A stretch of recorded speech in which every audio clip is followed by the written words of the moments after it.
Hi everyone, and thanks for taking some time out to listen to a tutorial that we've put together on one of our valuable blogs, Sound Life. Um, Today's little tutorial talks about the impact of compounding and potential opportunity cost.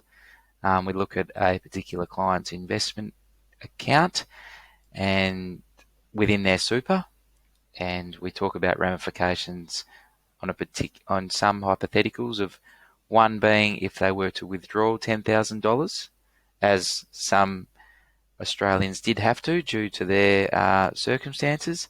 And we also talk about the hypothetical of if this investor contributed $10,000, just to look at the different sides of the card. All right. On the 11th of March, this particular client had $42,000 in their super account, which is a fairly modest account.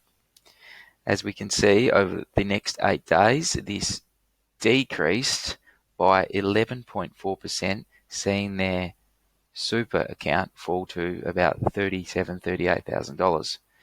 Now, from the 19th of March 2020 to the 11th of March 2021, their super account grew,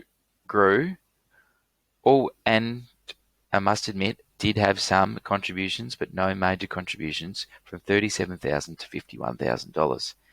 Now, this averages out to be a 25% increase in market value over that course of time.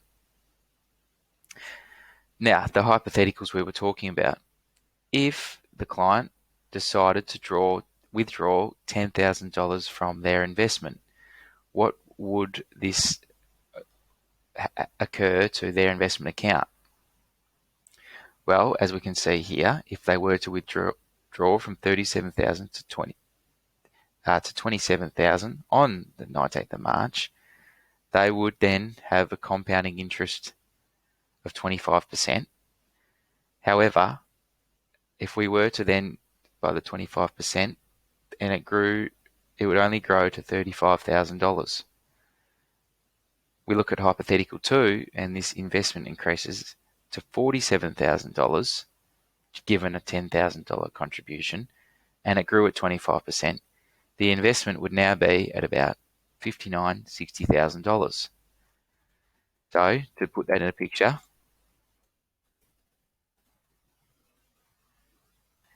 if we contributed an additional $10,000 here,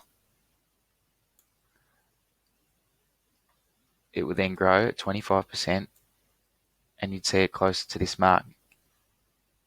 Now, this all occurs due to the power of compounding, while meaning more money in your account creates more money to gain interest on. However, if we were to withdraw $10,000 from our super account, this would have less money to compound the interest on to then create more funds. All in all, people did have circumstances where they did have to withdraw their cash, and that's completely and utterly fine. However, this just highlights the difference between the two and hopefully shed some light and some valuable knowledge on the power of compounding and or the opportunity cost between the two. Thanks for taking time to listen to this.